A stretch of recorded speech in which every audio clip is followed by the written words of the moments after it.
Welcome to Curious with Josh Peck. Start the show.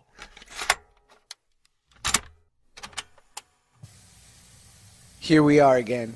Can you believe this? I mean, we've got to stop meeting like this. Or maybe we need to keep meeting like this. I am thoroughly enjoying this podcast, and I hope you guys are too. I am a lover and a consumer of podcasts and many auditory experiences. I like a book on tape. I like music. And I love me some podcast. And I feel so honored and grateful that you guys are continuing to go on this ride with me, you beautiful listeners. It's been a great week. I recently got back from a vacation with my wife and some good friends in Hawaii, and we were those people. We go on vacation now. I'm married. We planned this trip 5 months ago, paid for it, and then I'm starting to get a great appreciation about planning a trip and having it to look forward to. And I've heard that over the years as like this important thing, and it's really good to have a trip to look forward to, and it really is. It really is, because then it comes and you go and you do the whole thing. I mean, got to the hotel, got the lei, the flowers around the neck, and go out onto the beach, and you're in the water, and you're like, why don't I do this more? And you're like, because I don't live in Hawaii. That's why I don't just frolic on the beach and in the water on a regular basis. Like, yeah, I live in Southern California, but the beach and the water here are scarier. It's a different experience when you live close to it. But when you're in Hawaii, there's just like there's a new thing that happens. It takes me a while to decompress. I get there and I resent the fact that I'm there because I'm not relaxed and I'm worried about work and what I'm missing and what I could be doing or should be doing, and do I even deserve this vacation? And oh no, my wife can see that I'm uncomfortable, and I gotta be grateful because this is so great and look what I'm doing. I'm lucky. Who gets to do this? Very few people. But then 2 or 3 days go by and kind of get into the energy of the place that you're at and let go of back home and what's going on and the comings and goings, and you know that inevitably whatever you had to do will be there waiting for you in a couple of days when you get back. And then you really, that's when you enjoy. That's when the fun happens. And then you go to the other side of it where you're like, I can never go home. Because what's that? That's not life. I can't. This is my new life here, unencumbered, de-stressed. I want to be, maybe I'll work at the pineapple farm here on beautiful Maui, at the Dole factory, and I'll live a simple life, and I won't be worried about views or callbacks or what that executive thought of my script. No, I'm gonna cultivate pineapples and go for morning contemplative walks and or swims.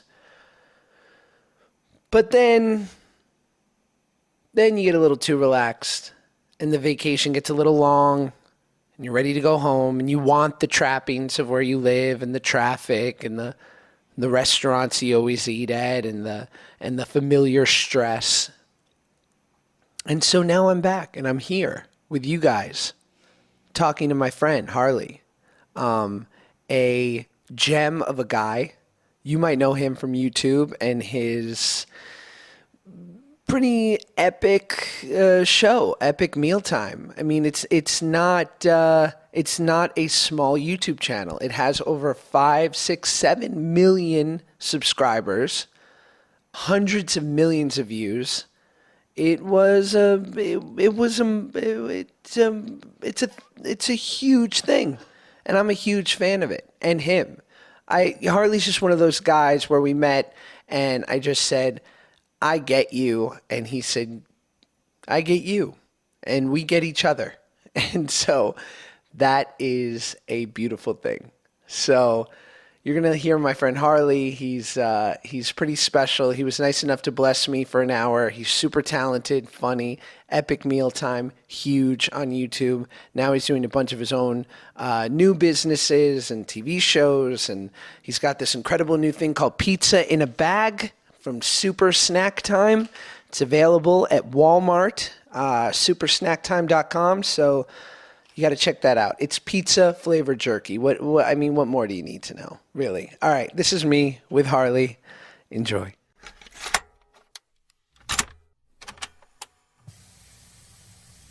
You want a drink or something? I'm here for like a Food Network show, so if you want actually an alcoholic beverage, Fancy. right off, if you want we can charge this to the Food Network? yeah.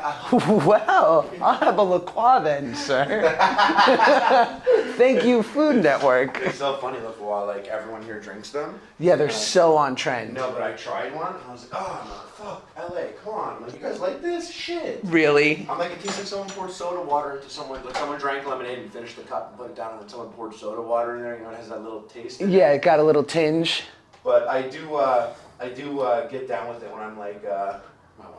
When I just need a drink, you know. And it's usually on set. There's like 5,000 La Croix. Let's do it. I find I'm so bad on sets too because I find myself stealing for no reason. Like taking food and bringing it home. Bad. I don't know why. And I'm like, I have enough money to totally buy my own case of water, but I can't help myself. I went on, you know that show At Midnight? Yeah, like Chris Hardwick? Yeah, exactly. Yes. I was there, and like one of my buddies came on the show, and like there's like a little fridge, a Red Bull fridge, and there was like 9 Red Bulls in there. Like I grabbed the Red Bull, he grabbed the Red Bull, and then he opened up his bag and he put the 8 Red Bulls in. And I was there, and I was like, is that stealing, or like are we like? It's like, I mean, we could sit here and drink all 8 of them, but is it stealing because you put it in your bag? And he's like, what are you talking about? And I was like, okay. That's amazing.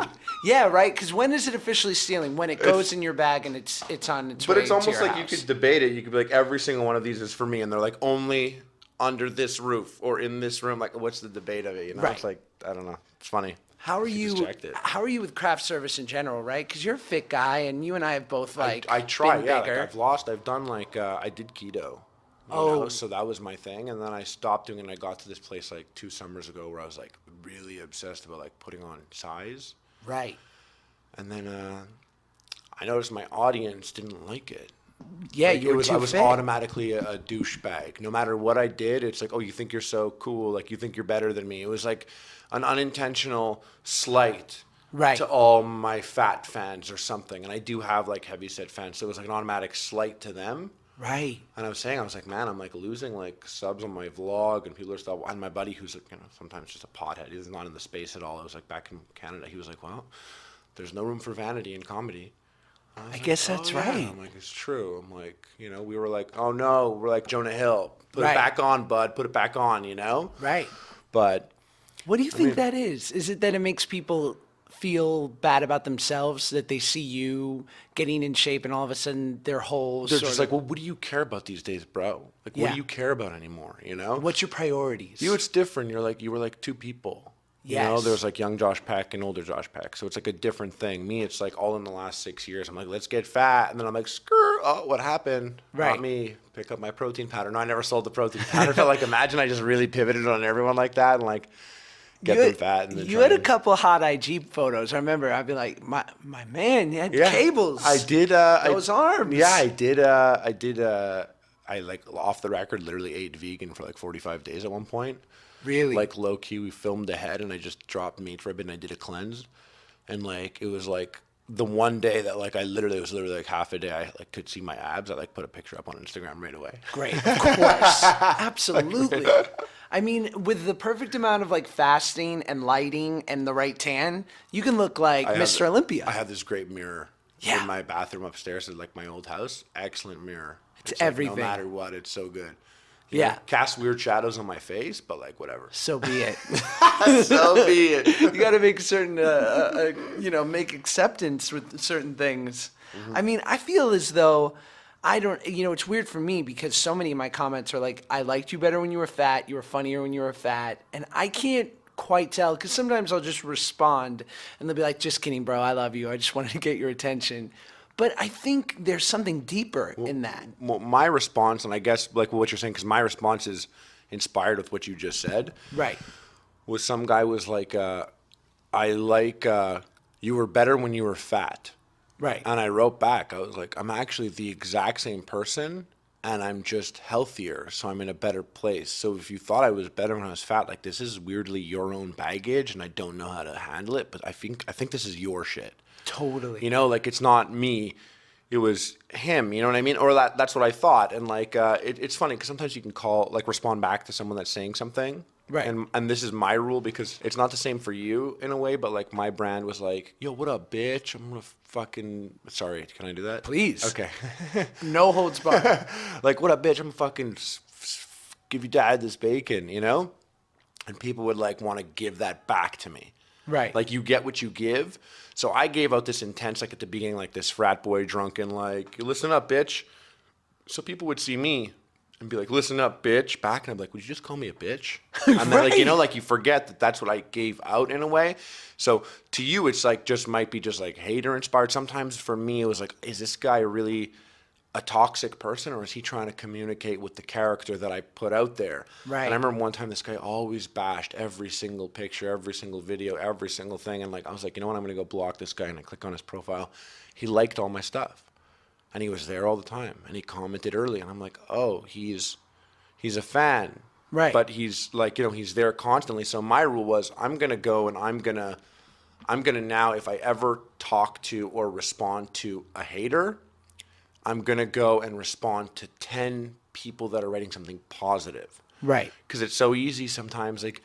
You put something up, you thought it was good enough to put up. So if someone's like, oh, this is great, you're like, yeah, no, you know, I feel like it's great too, cool. You know, and you kind of don't think about it. And then someone's like, it's not like they just bash and they go, this is unfunny. Because I'll be like, yeah, maybe it is to you. You know, I don't care about that. But when they say, like, when they make a point about it and the point is just blatantly wrong.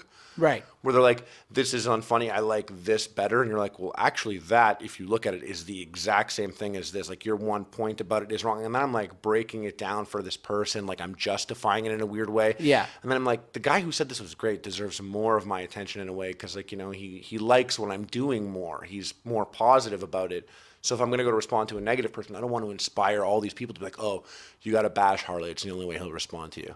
But does that speak to the human condition or just our insecurity as performers, that I can literally gloss over 10 or 20 nice comments and really only see this huge beacon of a douchebaggery comment? How funny is that? Eh? Yeah. It's like, it's so crazy. You're just like, if every positive comment made you feel at the same level that every negative comment made you feel. Right. Like, where would we be at? Like, it's like every negative one, like sometimes they just stand out. Like, you know, Right. I always respond to a negative comment that is like critical and well written. And I get them Right. sometimes. Probably like once a month, I'll be like, yo, I got to say something. I've been here for 2 years and this is what I noticed. And it'll be like a little breakdown. And whether I agree or not, I have to like respect that and like show it to the other guys on the team because maybe they agree or see something that I don't, you know what I mean? Right. So I don't know, I do that. I have like, I mean, I've always had like a support system with me on Epic Mealtime. I've always had like a couple guys working with me. And then when I go and do my own stuff, I still have like 5 guys on a salary that still input into my personal brand. So it's like, I have that. Not everyone has that. Right. You know, I know some creators that just don't, like, you know, they don't have anyone. They're here from some other country. And like, you know, they're in their early 20s, and I'm just like, man, you know, respect to you, because I would have blown this whole thing if it happened to me at 22. Like, just, you know, no reins, just going online and being able to post what I wanted, I would have messed it all up for sure. Well, I think that's, you know, pertinent to recently with the whole Logan Paul of it all and whatever, and that's been overly commented on. But what I will say is, and what I try to impart on anyone, is that we can get mad at the act and you know, it's something that's inexcusable and needs to be corrected. And I'm not commenting on that. What I'm commenting on is that at 19, I had a small semblance of fame and celebrity, and I was a total knucklehead, sowing my wild oats. And had there been social media and the wrong camera phone at the wrong time, they would have caught me in a moment that could have ruined my life forever. Mm-hmm. But you could have mostly just chalked it up to like dumb adolescence. Mm-hmm. And when you heighten that fame and the money for people at that same age, I'm not surprised when they act accordingly, like when they act in congruence with the age in which they are, which is when you're supposed to do dumb shit. Mm-hmm.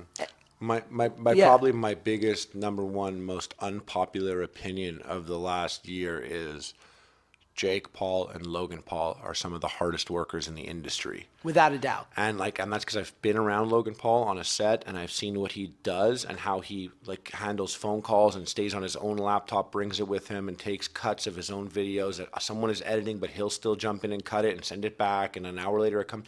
And I've seen that, and it's hard work. And I get that you can't always make the right decisions, and Right. I get that, like, you know, it's almost like when you get that much money, it's your responsibility to get someone to keep you reeled in. So, Right. like, you know, I'm not like, A committee. I'm not saying like he should be excused because he works really hard and he's probably really tired and messed up. You know, like it was Totally. consistent fuck ups across the board for a period of time there. But sometimes you just look at it and it's like, well, you know, I've seen many creators, not all of them work that hard. Right. You know, so it's not like he won like a lottery, and you saw he went from like one platform to another platform. So there's like an amount of work ethic there. It's just that it's like he has that responsibility, I feel like, to make the right decision because he's at the level. Right. But we have this weird place, you know, like for yourself, you were in a traditional landscape. Right.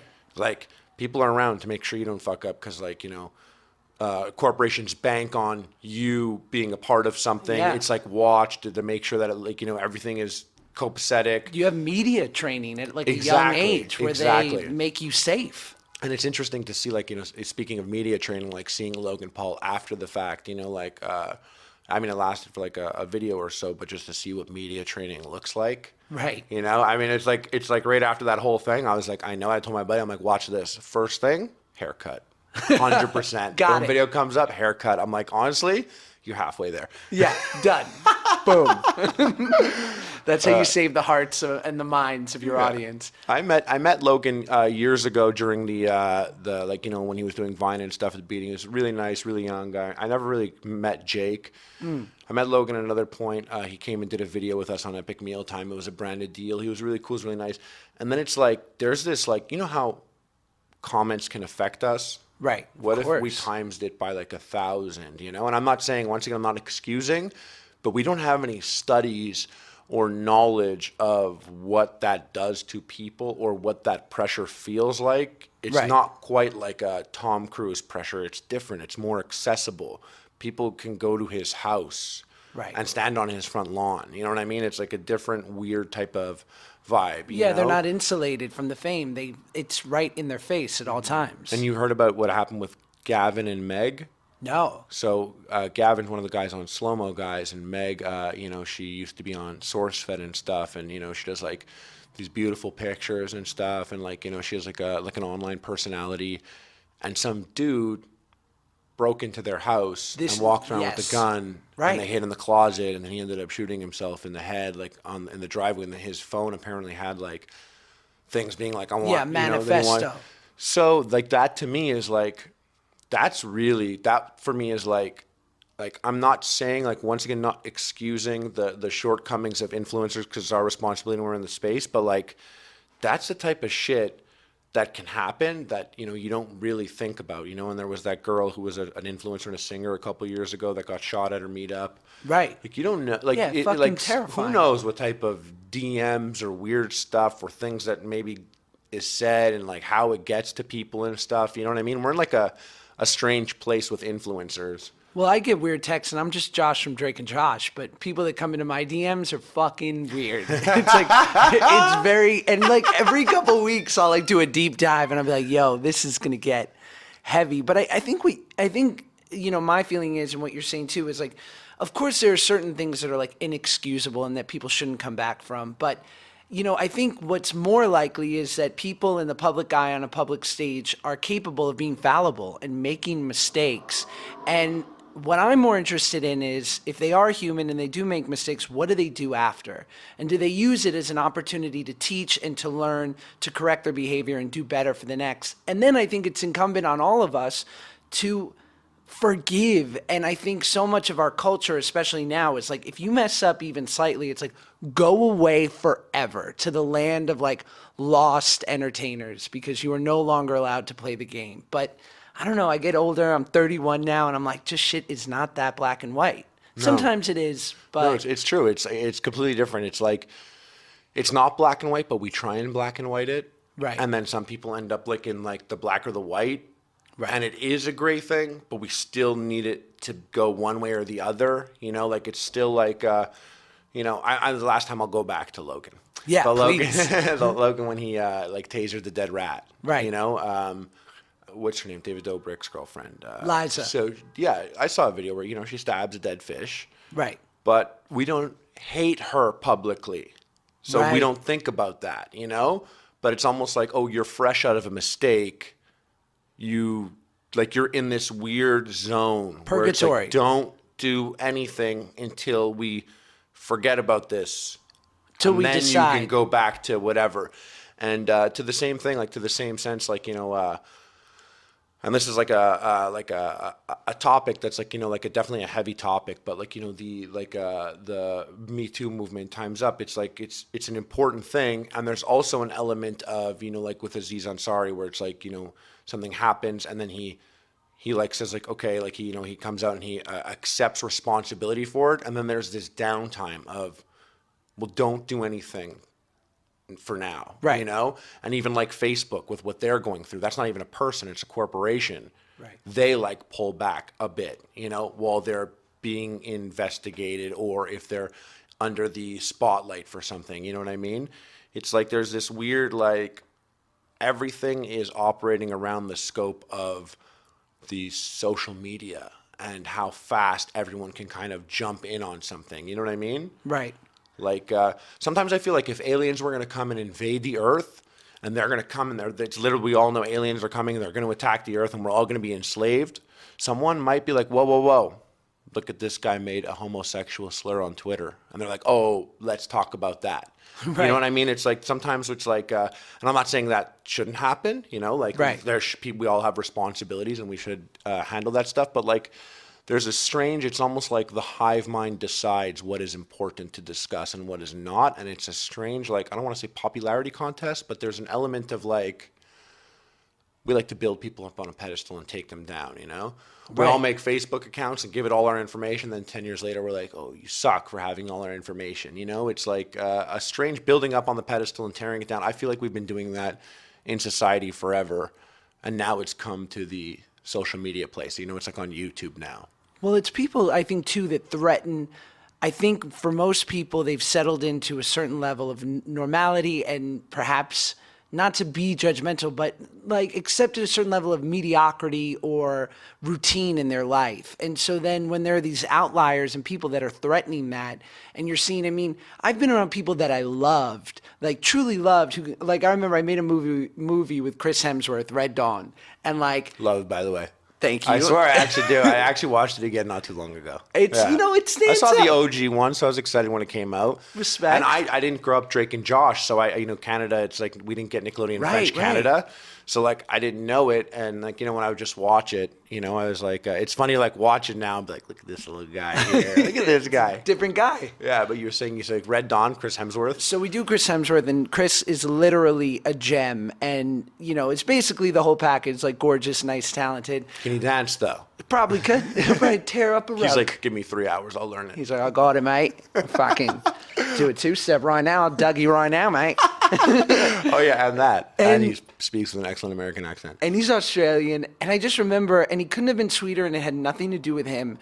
But literally being around him because we shot before Thor came out, and then seeing the next 1.5 to 2 years of the Marvel Thor effect of it all, it was just hard for me to be around because he was so famous and crushing it so hard that I couldn't help but look to myself and be a little bit like, what the fuck are you doing, Josh? Like, you're falling off. And it's like, and I could imagine for him, it probably happened with other friends where maybe they slightly pulled back, having nothing to do with him, but it forced them to look at themselves. And it's a trippy kind of balance. Since then, we're great. But, you know, and that's someone I love. So especially someone who you've made a snap judgment about, you've watched in the media, they're crushing it so hard, and then they have this one misstep and you're like, I knew it. Yeah. Like, I knew you didn't deserve this. Yeah. You know? No, I get it. It's almost like there is an element of, and I thank God that like I had a job before, like I had like a career You know what I mean? And even working in social media isn't the same. I've been on traditional sets, you know, like they're hard work. They are long days, you know what I mean? But like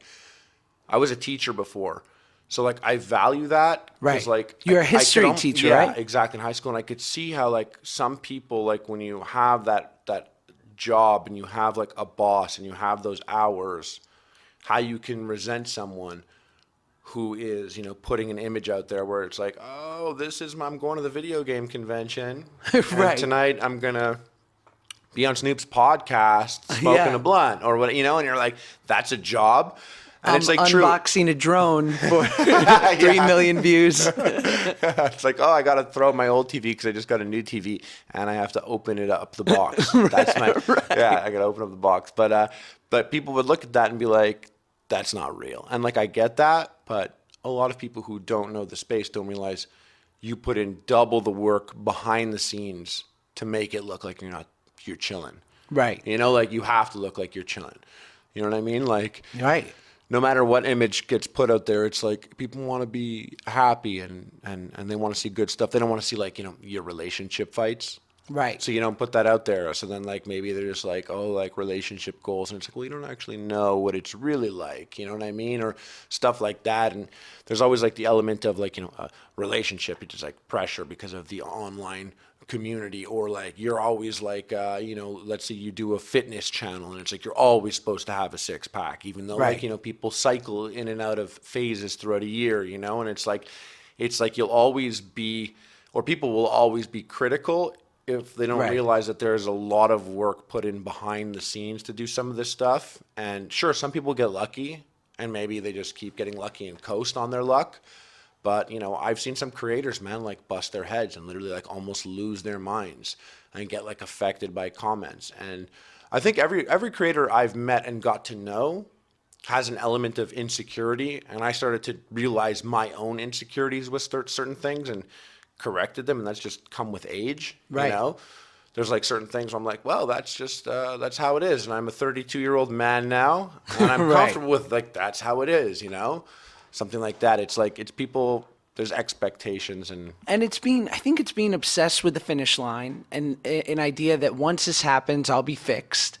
And if I get X amount of followers or money in the bank or prestige or that supermodel or what have you, like, and those are all lovely, I'm sure, or so I've heard. But like, I think there's, I mean, that's what I found for me, especially having friends that have attained such success, is that there are moments of incredible joy and excitement, but the reality is that most of it, like life, is just sort of straight down the middle. I remember Seinfeld was interviewing Obama, and they were sort of talking about how do they withstand the test of time, staying who they are, and they both sort of had this similarity where they said it's a love of the work. You know, that at the end of the day, like Seinfeld loves writing jokes and loves the craftsmanship of it and getting up on a stage and performing. And so I think that's the saving grace, right? If you love the work, then the result becomes less important. Mm-hmm. Well, anyone who would, and I agree with that, because anyone who would come to me and be like, what's some good advice for someone who wants to break into this space? Yeah. And I would always say, like, it's just the most important thing is you have to do something you love. If you look and you're like, whoa, pranks are hot these days, I'm going to make a prank. But, like, you're not into, you know, tricking people or something. You're not really a trickster at heart. Right. You don't want to get knocked out in the ghetto because you made some bad prank video. Then, like, you'll end up hating your job. Right. And another thing is, like, some people I know will use or want to approach social media as a means of like, oh, that's how I get famous. Right. And my end game was never, I want to be famous. When people were like, oh, what do you want to do? I used to be like, oh, I want to make like a movie or be in a movie. Like I loved movies. I saw Terminator 2 when I was like 5 years old in theaters. It blew my mind. And I was like, oh, that's what I want to do forever. Like I thought about that. So you did have an idea early on that you wanted to be an entertainer. I played with my dad's camera and stuff like that. Like made like shitty videos at home and things like that. Like anyone in your family in performing or no. They're just like Jewish families. So they're like, yeah, but what do you really want to do that's realistic? Like, doctor, lawyer, accountant. Exactly. Right. So like, I mean, it's like there's just I always knew I wanted to do that, and then I know that there are people out there where they, strangely enough, they're like, I just want to be famous. Right. What's your goal? I just want to be like on a billboard. And it's like, but what's your billboard? Like just you, like, is it like vote like for you as president? I don't know, or like buy your album or check out the show. It's Yeah, like, what's this? to have the billboard as an end game. It's like almost the audience can see through your work and see that you're just using this as a means to an end. Right. If someone's like, what do I do? I'd be like, just make sure you love it. Make sure you want to do it. Make sure you like, like I like food. Right. So like it was easy. I like hanging with my friends and being an idiot. So if the show's being an idiot with my friends and food, like I could do that for 8 years now. Right. If I didn't like the show and I had to do it 8 years later, like it's actually kind of like hell, How much do you, I'm interested in this, how much do you think being Jewish, as I am as well, influence your love of food? Because, I guess all cultures are based around it, but we're a pretty food-loving bunch. Yeah, well, it's so funny because like we do like my brother, who's my partner, was working at like a private Jewish school. Yeah. And like he was like a teacher there, and like they thought it was like so outlandish that he was part of a company that sells a bacon strips and bacon strip shirt. And I remember on the fourth episode of Epic Meal Time, I'm like, oh, this will be funny. I'm gonna give my buddy, he's gonna wear a tallis and a kippah, and give Right. him the pig head on a plate. And my mom and dad lost their mind. They're like, the Jewish community will banish you. When I swear they said that. The Jewish message board. The next week, strangely enough, it was like on the like combined Jewish appeal, like newspaper, like front page. It was like, Jew boys profit off bacon. Oy vey. I love it. War profiteers. Yeah. So like, it's so funny. Like, I don't know. Every Jew I know like loves dairy. Yeah. And like just gets like destroyed in the bathroom too for it. But like, it's Yeah, like we Jews, pay like, for it. we punish ourselves for the things we love. Do you think, did your mom, were you chubby as a kid? No, I was very lanky as a kid. Really? Really lanky, and I got made fun of a lot for it in high school for just being like really super bony and just being really long. And then when I hit like 23, no one told me that all the things I used to just pig out on will hurt me later. Like I didn't know that you could wake up and eat a box of cereal and suffer for a month later. Right. So I used to wake up and eat a box of cereal. I was like 6'2". I'm like 180 pounds, like really skinny, just eating whatever I wanted. And then The dream. yeah, and then once Epic Mealtime happened when I was like 25, it took like about a year to put on like 30 pounds, and then another year for 30 pounds. And I'm like, I'm 60 pounds bigger than what before. Right. And I was bony then. I'm just like, my arms are still bony, but now I'm just like fat and weird. It's like, you know what I mean? Like I just look like I could get pushed over really easily. Right. Yeah, and that happened fast. It's funny because it wasn't Epic Mealtime. It was eating on the road, stress eating, like eating late at night while I'm editing, snacks, quick food, quick answers to eating. And that's like what really did me in. Alcohol, drinking, Right. Yeah, alcohol will kill you. Yeah. And then Do you think you have, because I know I have a weird relationship with food and probably other things, but like that I had to sort of take a very, straightforward, pragmatic approach of being like, no, this is somewhat of an addiction for me and it's triggered by X, Y, Z. Did you have that, or it just was like you just weren't a mindful eater and it just kind of, because some people are just like put on a couple pounds here and there, then they lose it. They don't really have a struggle with food. You don't seem like you struggle with it. my moment was I had, like being tall helps hide it a lot. Yeah, that's Being beautiful. good at layering helps. Being in Canada means like 7 months of the year you're wearing a winter jacket. Oh, you know beautiful. What I mean? Yeah, like Yeah. you get like some good coverage there. But I think Another vote for Canada, man. Yeah, If you want to yeah. be heavy set, move to the Great North. Yeah, and I think it was just like my biggest waking moment was I got off a plane and my back hurt, and like under one of my legs hurt. Right. And it stayed like that, and I went to the doctor, and he was like, "Oh," he's like, "Yeah, like like see, like your fat here is like pressing on this nerve." And I was like, "Well, this has I hurt my leg 'cause I'm fat." Like, I'm like, Right. that's ugly. I'm like, I didn't know that. I was like, God forbid I like get some roll or something, and I have to run or jump. It's like I can't, It's like I'm not in a good space, and my only goal when I started working, I was like, I'm not like, oh, I'm gonna get fit. I just Right. had one goal. If like I should be able to do 20 pull-ups. Straight. Straight wide grip pull-ups. If I should do 20, like that's That's like, no easy feat, by the way. no, it's not. That's And real deal Holyfield. And that's one of those things where it's like people say like, we have these milestones for like a normal average man can do 50 push-ups and 20 pull-ups and 150 jumping jacks, or something like that. And it's like, damn, like I know a lot of people can't do that. Right. But I still feel like if I just get the pull-ups, I should be all right. And I aimed for pull-ups. I felt like my back was weak. I felt like my posture was bad. I felt like every problem connected from my back, you know, and I never set out to do anything else other than that. And, you know, when you get there, you get excited. It starts to work in a way, and you like, you know, you start to be the person like, oh, I love working out. I love the gym. Right. You know, I get a better sleep later on because of it. Oh, that was the biggest thing actually for me losing weight, is I love staying up late. Right. I hate going to bed. I'm the worst. Like, I'll stay up like playing video games till like 4 a.m. and then even if I have something at 8 a.m., I'm just like, whatever. You know, sleep when I'm dead. Yeah, and you like, figure it out. Exactly. And like, you know, squeeze naps in here or there. But like, a full night's sleep is the best for your body. It's like, it's up there with like water and diet, literally. I love sleeping. I'm a sleeper. I think I got 9 hours last night, and I woke up bummed. I was like, I don't feel right. This isn't right. You go to bed early, or you're like, oh, it's 11, tapping out, putting the phone on silent? I do put it on silent, so anyone who needs me, if there's an emergency late at night, don't rely on good old JP, because I'm not coming to save you. I'm tired.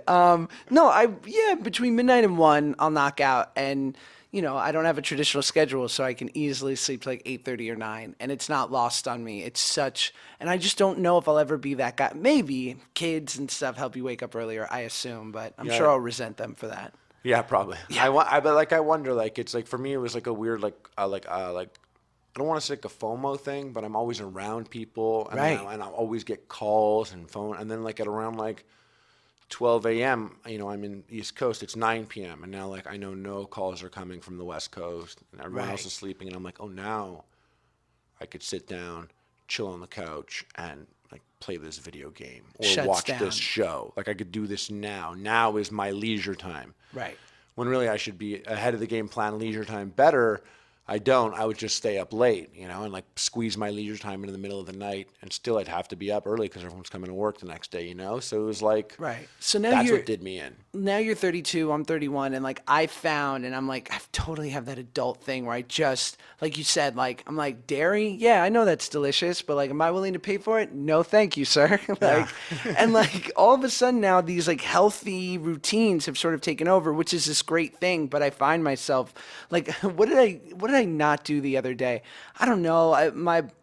It was something like, I think my friends went to one of those bullshit trampoline places or whatever. Things scare me, man. Dude, and I was like, if I pop an ACL on this, I'm going to be so fucking bummed. You have never tore your ACL? I haven't. I did my... So you're Jewish and you're over 27, so you cannot play basketball anymore. No basketball. Do not play basketball. Right. Every Jew I know... Yeah. Every Jew I know is like 25, 26, and they think they're like still at like Jew camp or something. They still could do the crossover, and they literally... I have like 9 Jewish friends that tore their ACL after 25 years old. Like, totally. You do not...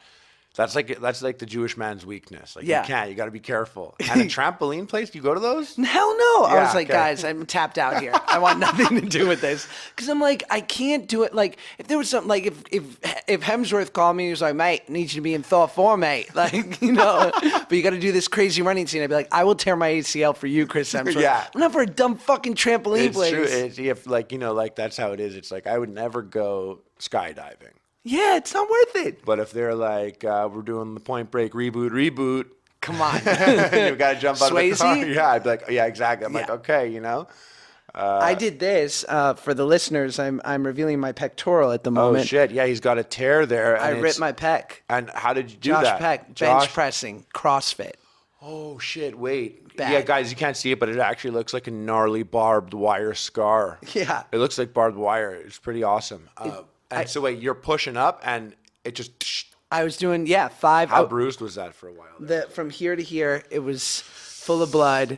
And then I remember, it's one of those things you don't have to get fixed, but my wife's family is like, you know, a lot of them played in the NFL and a lot of family friends. And so thank God I was around them during this time. And they were like, oh, you need to fix that immediately. Like, at the time I was 27. They're like, you can't go through life with no pectoral muscle. Yeah. Thank God I did. But I just remember, like, I was doing the reps, and the third one went up, and then I went to push the fourth, and I just heard a towel rip inside of me. Oh. And I just was like, oh, this is bad. And from then on, no more CrossFit. Done. Sorry, CrossFit. That's so funny. When I was like, even like at my strongest, my buddies would be like, yo, can you help me move? Right. I'd be like, no. Yeah. And they'd be like, why? And I'd be like, well, and I did do this. This was an advanced maneuver. I bought a pickup truck. Okay. Somebody's like, could you help me move? I'd be like, yep. And I'd toss them my keys. Solid. And I'd be like, Great. just toss me the gas back. And they're like, oh, but you want to come like help me? I'm like, you think I'm going to come and pick up a couch at your house? I'm going to hurt myself. Sounds and they're like, man, dangerous. look at you. You're a big guy. You lift weights. I'm like, yes, but it's all for show. It's contained. Like they're not functional. Purely vanity. I could bend down, pick up your couch, and then put it back down in the exact same spot, like maybe 8 times. Right. But I can't move it. I can't walk around with that. I'm like, I'll hurt myself. I'm like, plus, I'm like 30-year-old Jewish man. I will get hurt. It's kryptonite. Yeah, and it's bad. Yeah, and it's like it's even funny. Like if my parents, like if they were like, oh, like help around the house, like like clean the leaves out of the gutter. I'm like, well, I'm just gonna hire a guy to go clean the gutter at their house. You know, like, ladders. What? I'm so glad that I don't have that part of the male ego that's so prevalent in guys I know, especially in their 30s and 40s. Because I was fat as a kid, so I had no athletic prowess, and I wasn't deluded at all to believe that I could ever have a career as like the first Jewish point guard. I just knew it. And so, but now I'll see my friends play in like these bullshit Sunday beer leagues at like where they'll all wear a uniform and they think they're being official. And I'm like, you guys are nerds. And they will go so hard and get so fucked up playing. I wish I could play the games, but a lot of my friends growing up are very competitive. And that's like the one thing why I don't. Right. It's like I don't want to like get into a league and like, no disrespect for all the people that play the leagues out there. Just my friends, they're so competitive that like I'm going to go out there and like they'll get mad at me for like dropping a ball and then like not talk to me for a week. I did like flag football a couple of years ago and it was like fun, but then there was like a couple of weird like bickerings that happened. Right. And I was like, there was supposed to be no negativity at all in this entire experience. I'm out here risking my ACLs for this. Yeah, forget to about get like it. shit on for dropping a pass. I'm like, bro, I was never had receiver fingers. Right. Why would I have it now? I'm older. Like doesn't mean I'm better at it or anything. I played in a celebrity basketball tournament that happened every year, and it was basically a league for celebrities, and like there were real celebrities in it, and it was sponsored by the NBA, so you got like the full gear, and we had real referees. We played at this beautiful high school gym, and like Adam Sandler would play, and Justin Timberlake, and real celebrities, and then you'd have everyone else to fill out the team, like guys like me, and so I would literally be getting screamed at because I didn't set up a screen right, and I'm like, bro, you were on the 3rd season of Survivor. Yeah. Like you have no place to scream at me right now. Like, why are we taking this so seriously? Yeah, that's the thing too, right? You're like, I can only imagine like how that scenario where you're just like, well, I know that guy from that show. I can't believe he's yelling at me right now over this game of basketball. Yeah. That doesn't. There's Means not even nothing. a trophy at the end. Means not like we've all won. Yeah. We're like all killing it. Yeah. So you're saying, and early on, you're 5, 6, you watch Terminator, you want to be an entertainer, but you become a teacher. So what's the teenage years like? What drove you in a place where you're like, I guess maybe I'll just get a regular gig and sort of head in that direction? Well, it was in Canada, we're in Montreal where I'm from. It's kindergarten to the 6th grade is elementary school, and then 7th grade to 11th grade is high school.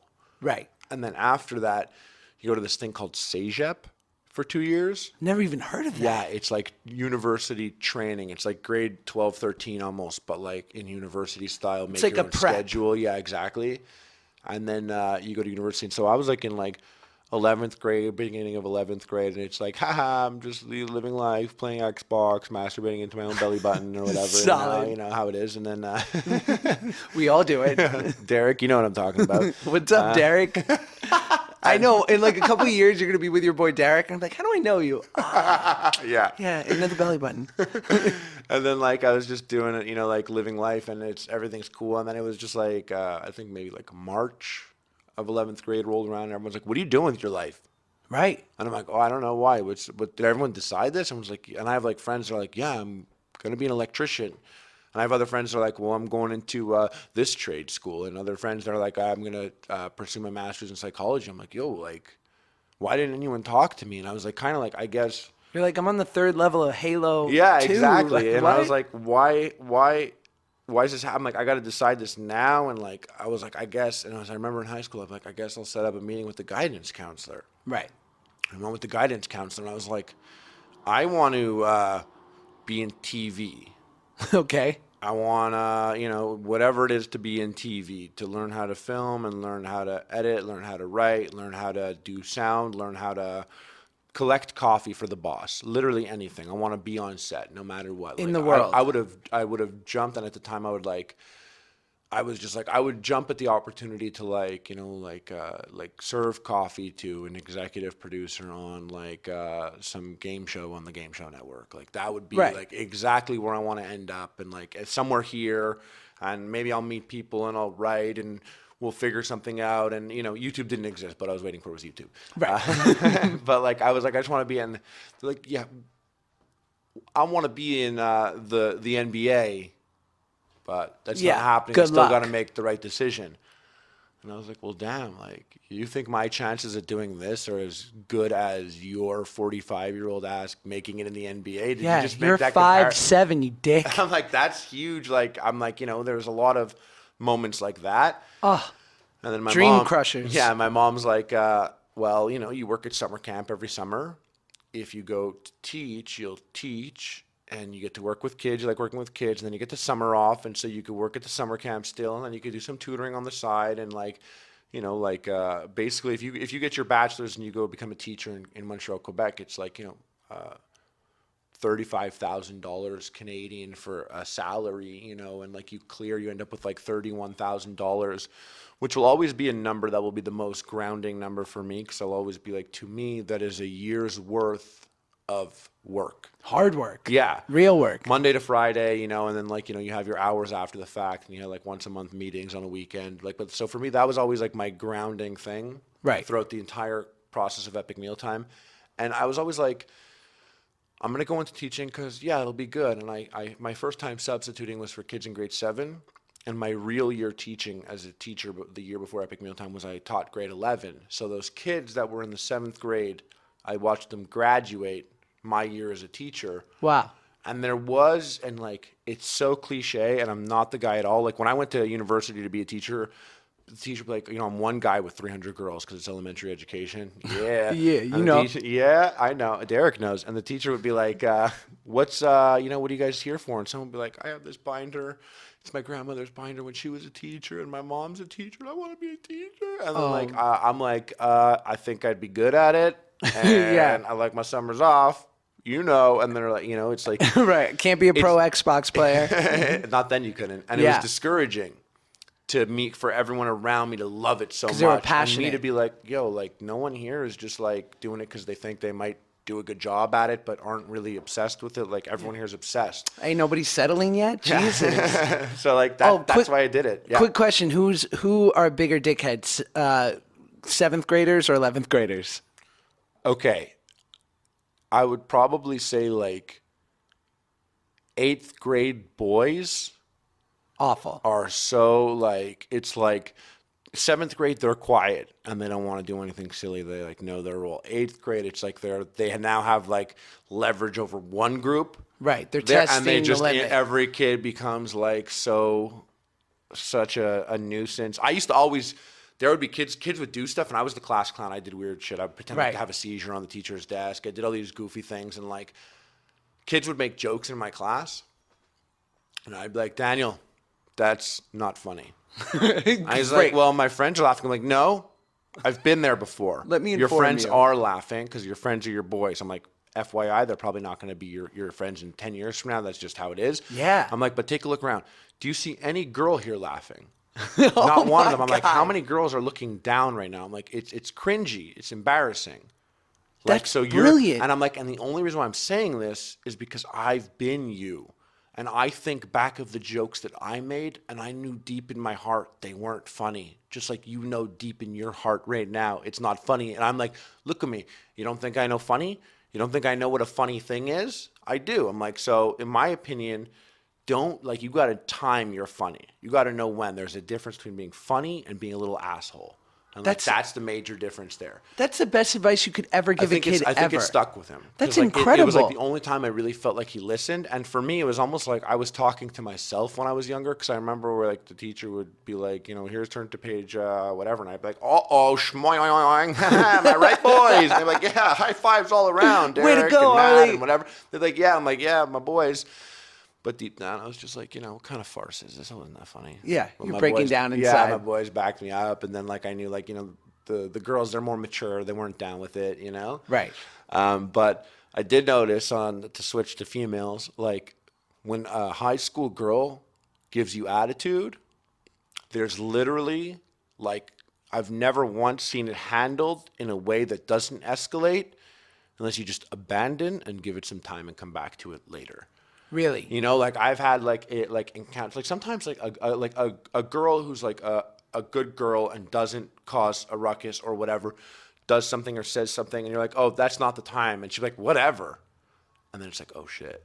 Yeah. Well. Because now like I'm like I know she's a good girl, and I know if I'm like excuse me, she's like I don't even like this class, and it's gonna go to another place. Yeah. And then it's like black and white on paper, like I have to reprimand it, but I know that.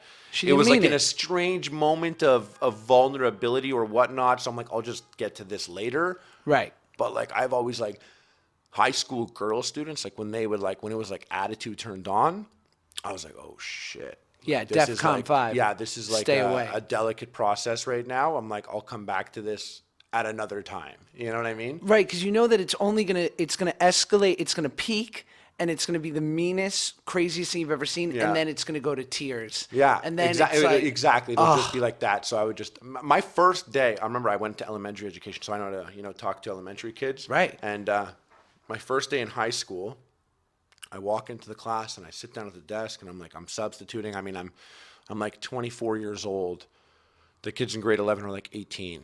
So it's like weird to be 24 around 18-year-olds, and in Montreal, like 18 years old is the drinking age, and you can go out at. So like, Yeah, by all everyone's- intents and purposes, we could be waiting in line at the same club right now, Right. And they're my students, and I'm sitting down at the desk and I'm just chilling, and this kid walks in, and he sees me, and he says really loud, like pointing at me, he goes, "Who's this FAG about me?"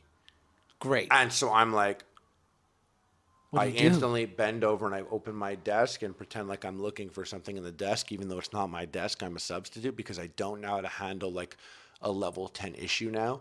I Right. don't know how to handle something where this kid should be suspended for the word and directing it at a teacher and in front of the class. Totally. So I was just like, I like bend down and pretended to look in the desk like I didn't hear it. I'm like banging the desk loud, like Oh a my- full second after he said it. Like, as if Where I are don't- those rulers? God damn it! I gotta That's literally it. It was Where do so, they keep the fucking abacuses around here? God, It was so pitiful. graphing calculators. And then like this was the biggest mistake. That was like 20 minutes later, the kids were making a lot of noise. I'm standing. I'm like, guys, quiet. And I don't know if your teacher did this in elementary school, but you guys call it grade school?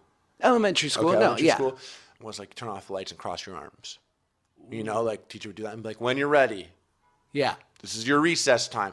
So it's elementary tactic because it's different from high school, And I stand up and I go over to the lights because the kids aren't listening. And I'm like, well, I'm going to give them the old lights off. Yeah, what's up? I hit the lights, and I didn't realize it because I didn't think about it, but it was like a high school, and like they don't have this in elementary school, but they had it in high school. There was no windows in the room.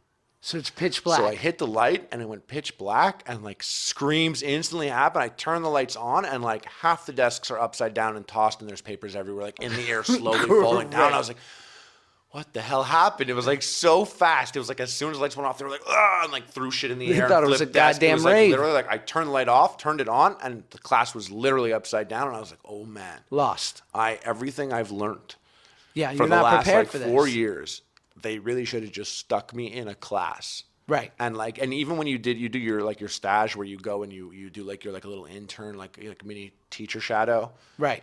Like they should have just given like me go hands on, let the kids go at me for a bit so that when it's real deal and there's no teacher there to back me, I had the tactics. Yeah, it's like gang initiation. You got to get the shit kicked out of Yeah. you to be prepared. Yeah, for what it that's means to be a exactly what it member. was. I got the shit kicked out of me that day. I remember that. Did you have any of those corny moments we see in movies where you like affected a kid and you were like, this is why I do what I do?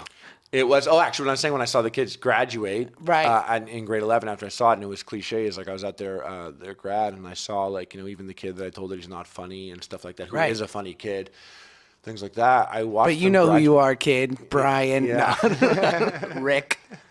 Daniel. I'm not a teacher anymore. and he's an adult. So, Yeah. And, these are the hard realities. You sucked from age 14 to 17. It's okay, I did too. And they graduate and they're like at the dance and they get their diplomas and they're all there. It's like the prom basically. Right. And I'm just like, whoa. I'm like, it's so true. And I'm like, I don't want to get all sentimental, but I do have this intense feeling of accomplishment. Right. High school was a life for me. Right. It was a lifetime.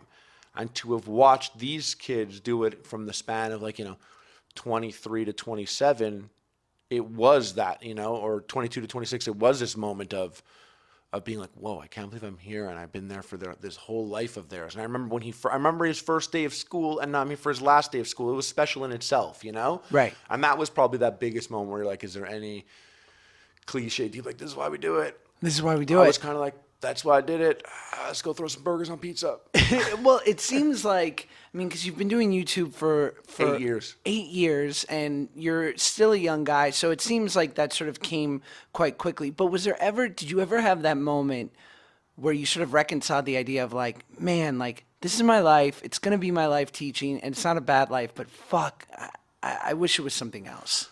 I would sit down on my break in class, and nothing was more amusing to this day than teaching. To sit there and watch kids talk to each other and hear what they have to say and hear their perspectives. Nothing wanted to make me write movies or come up with ideas for entertainment more than watching them interact. Right. So when they would do that, I would go and I would, at this time I would film on weekends. I would film like rappers' music videos on weekends and stuff like that. And film, I always wanted to, it was just working in the space of film was always interesting to me. And there were times where it was like a nice day and I have like 45 minutes off in the middle of the day because it's like my break, and I would like start writing an idea and like the sun's coming to my room and it's kind of warm and it's quiet and I'm like, this is chill. Right. Like, it's totally chill. I could see doing this. Good life. I could imagine doing this. And then when I got that first year of teaching, and they're like, we could bring you in for another year, which is a big deal because, just to get a government job, like, guaranteed, like, it goes a long way, especially to do it at, like, 24. It's like, by the time I'm 30, I could save up for a house and, like, I'll be on track for a house at 30 years old, like, as a teacher. Real and I'll grown have, up. Leisure time, and it'd be like, But I made this decision. I was like, I'm going to take this summer now, and I'm going to try and put myself in front of the camera, which I never did before. All the stuff was someone else because I didn't want to ruin my teaching degree. I didn't want to go up there and be like, it's bacon, bitch, suck on this dick. And then they're like, you can't teach anymore. Yeah. So you might not be qualified. So I was just like, I'm going to take that shot. Right. I'll take that shot. I'll put myself out there and let's see what happens. Let's see how it goes. And if by the end of the summer something happens, I'll pursue that. If it doesn't, I won't go back to teaching full time. I'll take substitution jobs, but I'll see what I could do. Right. And at this point, I was 25, and I said, I will live in my mom's basement, taking the shot of making it or doing this high risk career until I'm 30. I have 5 years, and then when I'm 30, I'll cut my losses and I'll be dedicated to this job. I will be a teacher at 30 and I'll stick to that and I'll commit to that. And I made that 5-year plan at 25, and I got lucky. It happened sooner rather than later in that plan. How quick? The summer Months? right out. I filmed that summer when I got finished teaching. I filmed the Epic Mealtime and I kept it on my computer for like 3 months as I kept editing it, and I released it in October. But it was filmed like in July. And the first video? The first one got 100,000 views, and I was thinking if I get 30,000 views, right, I'll upload again. It got 120,000 views, so I uploaded again, and that one got 600,000 views, and the next one got like 600,000 views, and then the fourth episode got 2 million views. And then I was like, I called and took my name off the list for teaching or whatever, everything. And I was like, this is what I do. I'm going to do this. I have to do this no matter what. I got 2 million views on something. I have to commit to this. And since that first upload in 2010 October, I never ever missed a week.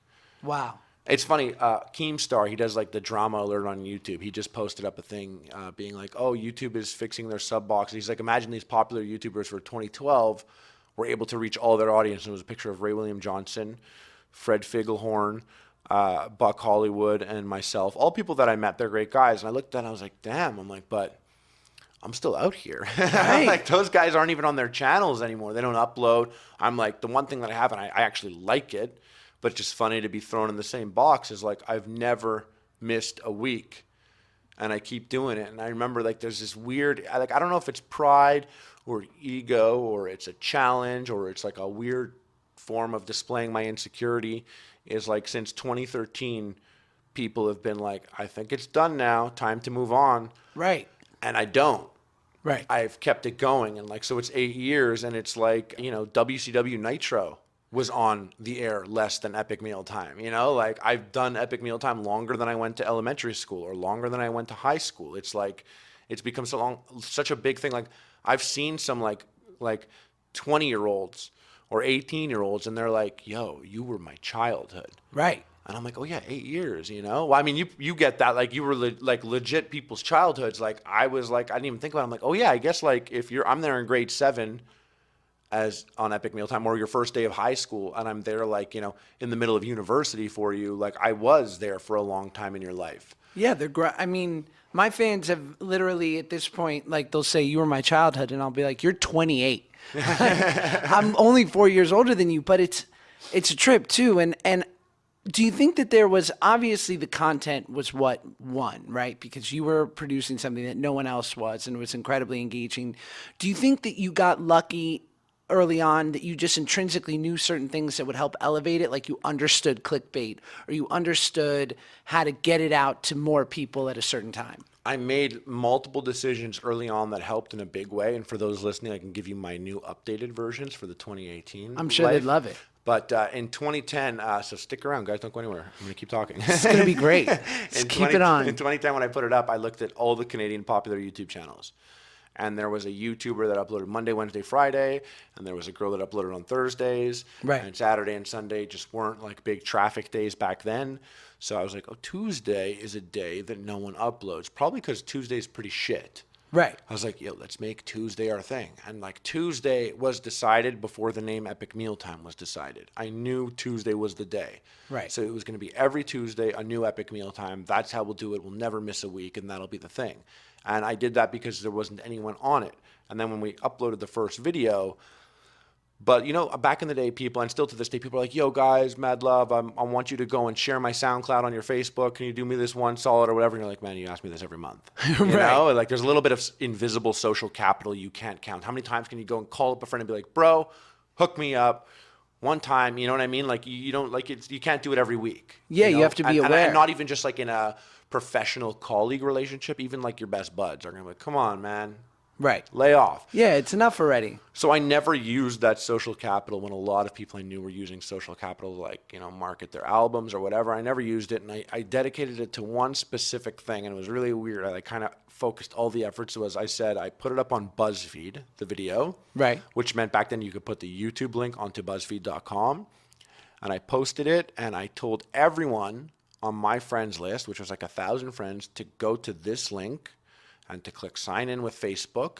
And then BuzzFeed had it was like a heart, what the fuck, LOL. They had these badges. Right. So I said, everyone, please click the WTF badge. Right. So like it went from 0 WTF to like, 450 WTF clicks, which ends up putting it in a pretty high space on the website because it was like a concentrated effort to breach the WTF page. And so then on that day, if you went to WTF on like the Tuesday in October 2010, you would see Epic Mealtime in the top 5, the first episode ever, because Super like visible. my friends helped me out, the people that I knew on Facebook. Right. And then an editor saw it and said, your video was picked by an editor and is on the front page of BuzzFeed. And that took it from like 30,000 to 120,000 views. And you were off. And then after that, it was like, I had friends that used Reddit, and I never knew, but they would go and they would put it up on Reddit, and they would get karma for it and stuff like that. And it happened kind of like through the internet, but there was like luck. And although there was a strategy to it, like choosing Tuesday, so I'm not interrupting another YouTuber's day. Right. And it was weird because back then in 2010, it was like the food category. Right. And then there was like the entertainment category, the news category. And if you were like Epic Mealtime, you uploaded in the food category. That's cool, Tuesday in the food category. But it'd be really weird if like another popular YouTuber decided to just do a food show. Right. Put it in the food category and on Tuesday. It's like, yo, dog, You're stepping all up in my category now. Yo, you trying to get to get handled right I now? always say people bitch about all the problems with YouTube now. Guys, there's always something to bitch about every year. Yeah, of It's just course. like, yo, this guy's uploading in my category. What's up with that? Like there was always like little things to. I love social media beef. I don't know It's a people that guilty are pleasure of less mine. intimidating than social media people. And like I've seen like back in the Vine days on 1600 Vine, motherfuckers would get hated.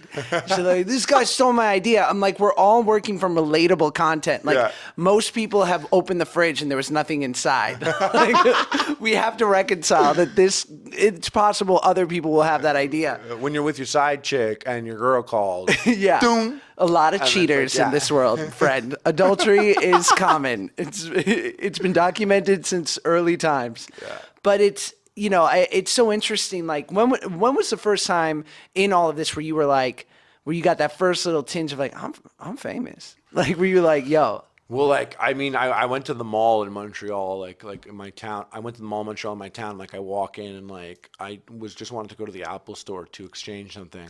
And I got stopped, like, 50 times to take a picture. Yeah. And that was, like, my first encounter. And I was like, what the hell? And we refer to this night as, quote-unquote, best night ever. It was the year we realized that people really liked Epic Mealtime everywhere. And we didn't add it, the fact that we had millions of views, but, like, we went out in our hometown, like it was either that week or the next weekend. And when we got there, we were filming a video, so we had rented like a big car, and like we all got out of it. And as soon as we got out of it, all the people drunk on the street started like freaking because a couple of us were wearing shirts.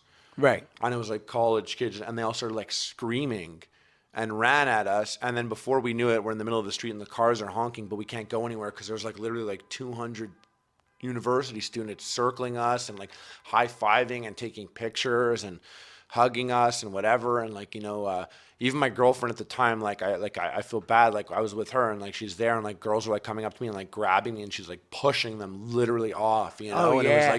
it happened so fast. That's what happens, baby. In demand. And none of us Bacon boys. none of us are get it. None of us are like clubbing guys. Right. And none of us have the wardrobe appropriate for a club. When Same we're here. there, the bouncer's like, yo, come into this club. Right. And we're like, the hottest club in the city? What? And like, Suppose we will, good sir.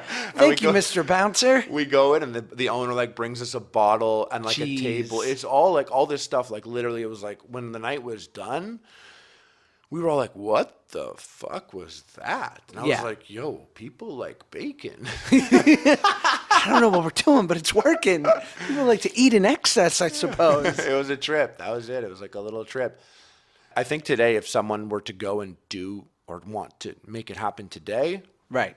like some YouTubers had, you know, almost one would say had reached their demise, you know, or reached a place where some would have said it about me.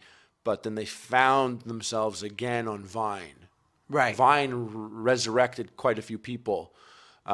Instagram does that as well. Like it brings some people that used to pop on YouTube. Maybe they don't now, but now on Instagram, they're coming back. They're appropriate for Instagram, or maybe not like, you know, someone like Daystorm. Right. When I did YouTube, when I first started, like he had like complaints about YouTube that mirror a lot of people's complaints today about YouTube. So I've been hearing for generations, people complain about YouTube when it doesn't work out. Right. But then Vine happened and he got like a big resurgence there, you know? And like when I did Vine, I was living out here when Vine existed, and like I would go to the movies and people would be like, oh, it's that guy from Vine. And they didn't see Epic Mealtime. Sure. So like I got a different extension of my personal brand through Vine. And it was a lot. So in this day and age, in 2018, if you want to break into the scene, YouTube is very difficult. And it's because fundamentally YouTube is not built to share.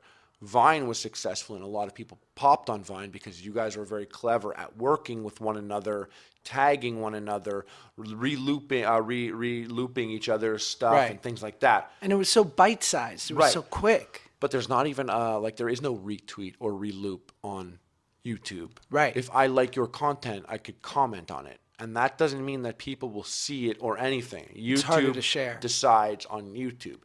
But in this day and age, I would say Facebook is if you want to start a career, if you're a stand-up comedian or you think you do good sketches or whatever, 100% go on Facebook and do it. maybe go on Instagram too. Right. But Find the medium that supports what you're doing. Those two platforms, 100%. I tell people, like, if you want to pop, I would say, like, go live on Instagram at the exact same time every day and have, like, a little 15-minute shtick that you do. Right. People love a schedule. They love when you're there and they can count on you to be there, or go on Facebook and do it. I have a friend, he made, like, an extremely simple video, very simple, and it got, like, 180 million views. Jesus. And he got 500,000 likes on his page. And it was this was the first video. Right. And it was just like crazy fortunate. YouTube cannot give you that type of blind luck. Right. But Facebook has the power. And even if we're like, Facebook only counts for 3 seconds, and even if the sound isn't on, it counts as a view. Well, let's just say then it was 18 million views, all right? Let's divide it, but you're still crushing it. 10% of it, yeah. And the genius of daily content, right, is, and I feel this way for a lot of the things that I see on all platforms, is that the content isn't necessarily good, but it's junk food, right? So it's like, well, it wasn't as great today but there'll be something tomorrow. Like, everyone wants to give it a chance because it's 5 or 10 minutes of their day, and they're willing to take a risk the next day because they know it's going to be there. Whereas, like, if something feels ultra edited and curated and it doesn't land, you're like, you spent 6 months on this, and they're like, now we have to wait another 6 months for something that might be shit like this. No thanks. Yeah. You ever put up like a bad video or a bad picture or something? Of and course. People aren't feeling it, and you're like, damn. And then the next day you just clear it up by putting up something dope. Right. Imagine you're like Tom Cruise and you got to wait like a year for the next movie to come out and you hope that it's going to be a hit. You know what I mean? Oh. Like, you put like a bad movie out or something or people don't like it, and you're like, damn. So much work. I have to sit in this like mire. stew in this like dark cloud of people being unhappy with my last movie, and every article's like, that's the end of him. Oh, yeah. We're so crazy like that. That brings me to my next question, which, here you are living in both worlds. You're here in LA for Food Network, so you do like the legit theatrical TV, film stuff. And then, of course, you do what originally got it good for you, which is YouTube. I live in both worlds as well. And if a kid came up to me now and said, I really want to be an entertainer, what lane would you tell me to be in? I don't know what I would say, because in part, there's part of me that feels like going the traditional theatrical route, which we were all raised on, is like the great achievement. I think it's sort of dying, but I'm not sure that YouTube has completely taken it over yet. You got to find that middle ground and be like, bro, go take a traditional concept and pitch it to Netflix. Right. Yeah. Get an ear or eyes at Netflix, Yeah. Well, that's why I say Facebook. Like, I saw this guy that I always watched on Facebook, Joe Santagato. He's a hilarious guy. He does commentary. He's literally just like a funny dude from New York, I think. And he sits there and he's like, right. Oh, look at these idiots on Craigslist. And it's funny. And I used to watch it on Facebook, and it would get 100,000 views, 200,000 views. Then it got 800,000, like a million, 1.5 mil. And then I noticed that he started to move people to YouTube. And I was like, that was a career that I define as one that wouldn't have existed when I started, but a path that exists now. It was like taking Facebook and then moving to YouTube. And Facebook is so incredibly powerful. It's right. It is still at the top. So if someone's like, I want to make it or I want to do it, I would be Instagram or Facebook. Right. And I say that, and that's relevant now. I don't know when you guys are listening to this, but sooner than later. Now we're in 2018 spring. That's ish. Might be summer, but it'll be soon. No. Yeah, but but then it might be if in summer, or if this thing is dated at all, then I don't know, maybe it's not relevant anymore. That's how crazy it is. Things change. Yeah, it could change. Facebook had stuff they had their videos monetized. Right. And it was it's got to be 90 seconds for it to have ads. And I called up this kid in UK. I gave him money for every video. I was like, take these old epic meals. I'm cut out our faces, cut out this, put some cool music, put black bars on the top and bottom. Be like, yo, who made this? Put laughing emojis. Right. And let's make it 90 seconds. We'll put it up on Facebook. Makes 15 of them. And then I get an update 2 weeks later being now it is 3 minutes for a video to be monetized. And I'm like, oh, fuck me. Killer. Fuck me in my stupid Jewish ass. Killer. And I call a kid. I'm like, we have to do them all again. Yeah. I'm I'm going to keep those, but maybe I'll just chop 30 seconds, throw them on Instagram. I'm like, but yeah, they got to be 3 minutes now. Yeah, you got to make it work. You don't control that stuff. Those types of things, they happen. You know what I mean? It's I think it's also a willingness to for me, right, I came from Drake and Josh, and then I was able to do some cool movies. And now, I'll have kids come up to me and be like, you're from David's Vlogs. And I'll say, sure. Okay. It's inevitably, you sort of say, I'm willing to sort of adjust with the times, and some of us attain such heights that we become known for this one thing, and that's our calling card. But inevitably, it's like, are you willing to be malleable and work in the mediums that are hot at the time and stay relevant that way, instead of saying like, well, I was huge here and this is a respect I should get. Yeah. It's like, if I'm in David's vlogs, I'm in David's fucking vlogs. You know what? Thank you. I respect that, and if the person cannot understand that and respect that, then they'll never get past.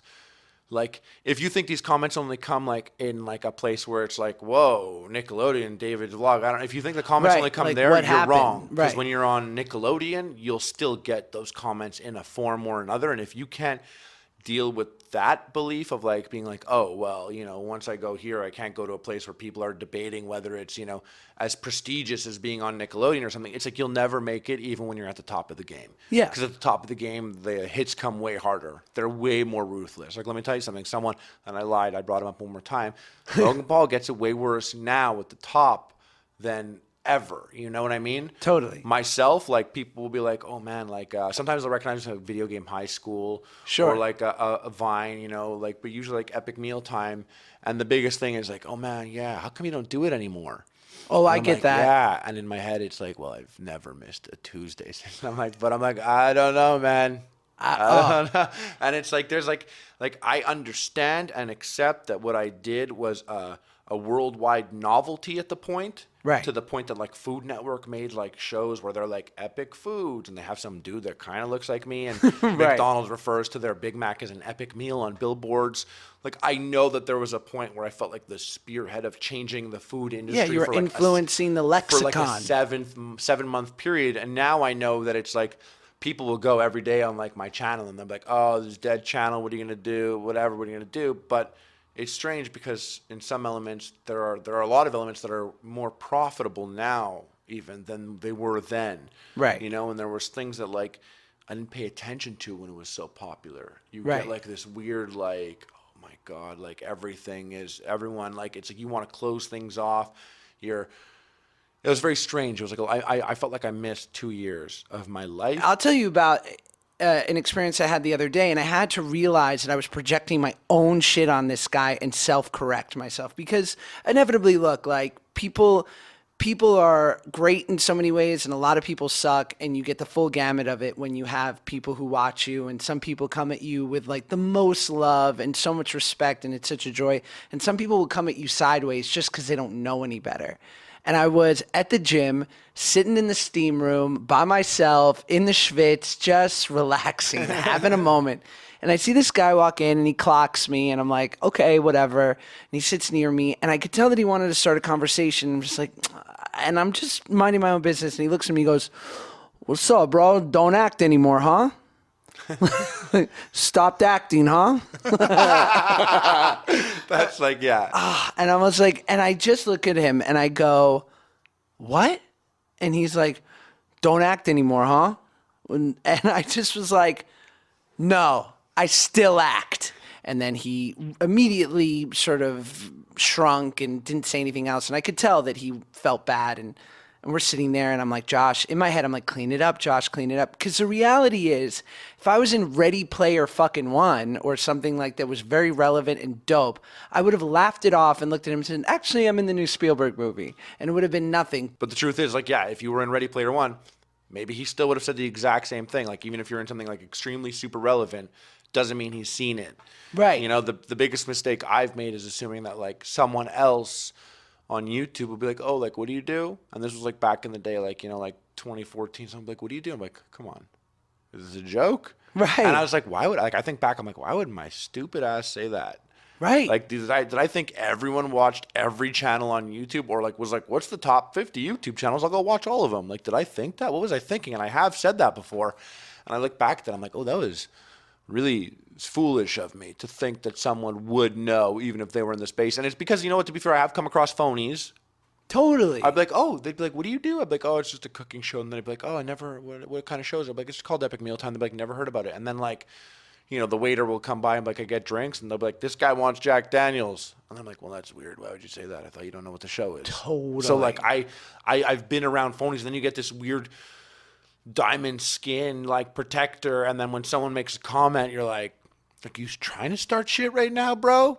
But like, you Totally. forget that, like, it's a million different people lives or whatever, or in this case, you know what I mean? Like, I've been exactly with what you just said. And I apologized to the guy and I was like, hey man, listen, I didn't mean to be, You did that right I there? did. Oh, that's big. I just was like, and I didn't like indulge it too much. I just said, I was sort of taken aback by your question. Sorry, man, I didn't mean to come at you like that. And he immediately was like, oh, I'm so sorry. I didn't mean to come off rude, because I'm sure that was his in. And for many people, because, you have to assume that for most, it's like a very specific entertainment device, and it's major TV shows in their house is their main sort of system for watching anything. And then maybe they go to the movies, and then maybe they see independent movies, and then maybe they see your social media stuff. But to him, he just knew me from Drake and Josh and thought like, well, you haven't done that for 10 years. Yeah, And it's not his fault. People say to me, they're like, oh, you don't do Epic Mealtime anymore. And I'm like, no, I do. And they're like, what? And I get it. I'm like, I mean, I've watched wrestling, WWE. I'd like watch it my whole life. You know what I mean? Like, and then I stopped for like 12 years, and then you go back and you're like, wow, they're still doing it. Yeah, there's Triple H. People do that with me. Yeah. You know? They're like, whoa, you're still here. Right. You know, and like for them, it's like they don't think about how much time passed or anything, and you've been there every week, or, you've still been present or putting yourself out there, but they're just not catching it because it just doesn't, there's so many things to do with your time. Right. And like, it's all of our lives, and you forget perspective sometimes that like, oh, maybe this person doesn't watch YouTube. You know, like maybe they don't watch YouTube anymore. Like, it's totally understandable, but it's funny because like back in the day, I used to be like, this guy's on YouTube and doesn't know me. Right. And it was like just such a douchey mind frame to begin with. Totally. Like, and the only thing that kills me is when kids would come up to me and they'd want like a picture, and it would so be my pleasure. And then the parent would always have to give the caveat of, I have no idea who you are, but my son over here is going crazy. Like, will you let me, like, and I'd be like, sir, I recently said this to a dad, and I think he appreciated it. I couldn't fucking help myself, and feel free to judge me, listeners. I'm probably a schmuck. But I just looked at the guy, and I was like, can I give you some advice? He's like, okay. And I was like, you don't have to let me know that you have no idea, like that I'm not shit to you. Yeah. Just let your daughter be stoked. And he's like, oh, okay. And I was like, great, let's take the picture. You ever see someone might come up to you in this lab and be like, someone will take a picture like, oh my God, no way, I love your shit. And you'll be like, yeah, it smells so good, let's take a picture. And you take the picture, and then someone else comes up because they see it, and now you're like a Pokemon to collect. They just don't know which Pokemon it is or power level. Yeah. And they'll come by and they'll be like, Charizard. oh my God, can I get a picture? And you're like, yeah, of course. And they're like, yeah, what do you do? Right. And then you're there and you're like, why are we taking this picture? But that's just something we wouldn't do. But this is like, for them, like, it's cool. And the asshole thing that I do is I'll say like, oh, I'm a hockey player.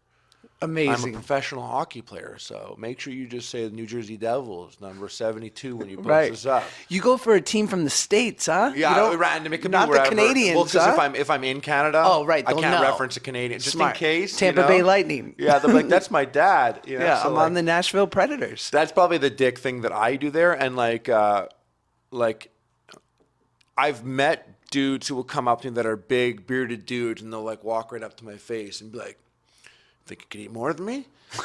And that I have like the best deflectors for that, because that's like I could deflect like a sauce boss type character. I'll turn around like, I would never eat more than you, and I'll hug them, And then they'll be like, oh, what the fuck? Yeah, and where's they'll be this like, oh coming wait, from? this guy's been acting this thing this whole time. You know what I mean? And I was just filming a Universal City Walk. And it was so cool for me because I'm like, whoa, like I'm Canadian, so I'm like Universal City Walk's the coolest thing, entertainment capital of the entertainment capital. I fucking love this place. And now there's a camera there, and they had like my picture up. It was so cool. I'm like, whoa, I'm like famous again for today. Right. They have this camera set up, and I'm there, and I'm just like, all I'm saying is today on Famous Food Truck, and it's just the opening thing. Right. And I'm there, and they're like, action. I'm like, today on Famous Food Truck. And then this like grown woman goes, wow, so good. You're so talented. Like, wow, look at you. And like, I kind of like a troll. Yeah. So like a troll in real life is even better. And I was like, turn around, like, well, Mom, why don't you come over here and you'll see what we're serving up in the second half of the day. Come on, bring the kids too. And I just went off, and she like kind of just walked away. But the cameraman came up to me. He's like, that's so weird that you're here, and that woman felt like she had to like kind of like burst your bubble in a strange way of being on the show there. And I was like, I didn't see it like that. Right. And he did. I thought she was just like kind of like, wanted a rise out of me. Right. Wanted to like, not like burst my bubble, but that's how he took it. But I took it like, if someone, like you've taken a million pictures with people. Right. That dad is looking at you and he's like, my daughter knows this guy. This guy's important. Like, I can go up to him and tell him picture. What kind of sentence can I fabricate so that it's not annoying or it's different or that I'm not a creepy old fan? Or what if this guy does like a weird, like shirtless boy band dancing type pretty boy thing that my daughter does called like the pretty dancing shirtless tea party. So far from show. that. Yeah. And like, what if I wore many shirts. I wore a skin shirt. Like, what if it's like that? And it's like, he doesn't want you to get the wrong idea of him, so he overthinks it. Right. And I've come to notice that there is a pattern of people that occur, and you will only fall into this if you overthink the encounter. Totally. And I think that's an overthought encounter. You're right. Where he comes in and it's just like, you're like, piece of advice. You just like, you wouldn't go up to someone and be like, hey, don't like your stuff, but this guy does, and it's true. Right. People forget that it's just a people-to-people encounter. You don't need to worry about it. You don't need to think too hard. But like my common encounter that will occur, right, will be like someone might come and be like, oh, take a pic. Like, yeah, man. They're like, I fucking hate vegans. And I'm like, no, they're cool, man. Oh, man. Like, I don't get, I'll be like, dude, I don't get caught about like what's not in a meal. Right. I'm more about what's in the meal. So no disrespect. And they're like, oh, I didn't mean it. And I'm just like, oh, he wanted to connect with me. Yeah. But he only knows a character. So like it was an overthought thing. Totally. And like I get it because it's like it's so strange. Like even to this day, some picture scenarios will, and I'm not a guy that gets embarrassed or shamed or cringy, but some picture scenarios will make me cringe. And it's been 8 years. Right. Sometimes someone will look at me and like then they take out their phones, like it's a guy and a girl, and like they're both like looking, and I see their camera apps are open and they keep staring at me and whispering and glancing back, and I'll walk over like, hey, what's up, guys? And they're like, hey, I'm like, you guys want a picture? They're like, no, it's cool. Oh. And I'm like, oh, your pictures are open. They're like, oh, what? How'd that happen? Yeah, crazy. And like, it's like I wanted to just do it, and then it's funny because it's like now I'm there and I got rejected and taking a picture with them. Right, now you're like the weird douche. I'm like, hey, you want a picture with the bacon boy? Yeah. Sauce. Like, famous Harley over here is willing to bless you with a photo of his face. Yeah. I know. And it gets to a weird place. You want to like, I don't know. The photo encounters are strange. And like, like I've dated girls where like some people would come by and be like, can I get a photo? And they're like, let me take a picture for you. Or if they stare at me, like some girls, they'll go over to them and be like, do you want a picture with him? It's totally cool like that. And I've never said no to a picture ever. And then sometimes I've dated girls that are like, when someone comes like, can I get a picture? They like immediately walk away. They're like, I don't want to be there in this weird encounter where this guy is, having this moment. And yeah. I remember I was at, I was shooting actually something with David, and so there were all these like young kids around, and they're like not young kids, but like 19 and 22, and crazy, they're drunk. Yeah, crazy. What am I talking about? And they're like drunk, and I just remember like a kid looks at me, one of the guys, and he's like had too much to drink, and he like puts out his arms in front of everyone, gives me a massive like hug me, brother, and that's like my catchphrase from Drake and Josh. And I just look at him as I would look at most people who do that to me, and I go, oh, dope. Like I don't know what you want from me in that moment, like, because I can't play out this fantasy for you. Although, thank you for acknowledging that you like me. And I was like, cool, dude. And he looks at me and goes, oh, you're too fucking good for that? I'm like, whoa. That's mean now. It's like you can't hug a stranger, and if a stranger doesn't want to hug you, and you say, like, you insult them, it's like we totally just tore down all barriers of human beings and social interactions. Yeah. Based on like literally a fantasy expectation. Well, and that's totally it, because I see people sometimes when they're like, if they approach me and I see them cooking something up, and I want to be like, and because I know in their head they're like, wait till he catches it, like he's never gonna expect this one. Yeah, and then, like they give me the hug me, but I'm like, it's only the most recognizable catchphrase from the show. It's like it's like going up to, I don't know, like Justin Timberlake and be like, bye, man. Like, but it requires something from him too, in a way. Yeah. Like, it's almost like, yo, do the dance with me. Right. Like, so what people will do with me is, and you don't have this deflection because like I also played like the character's an asshole. Right, and right. Always of course. been, like, a great dude. So I can pull out the asshole card, and sometimes like a guy will take out his phone, and I don't want to do this. I don't like to being told what to do anyways. It's a weird thing I have. So like, of course, this guy comes up to me or someone will come up to me and he'll like take out his phone and he'll be like, yo, say bacon strips and bacon strips and bacon strips with his phone running in my face. I'm like, what, you think the sauce boss is some monkey bitch?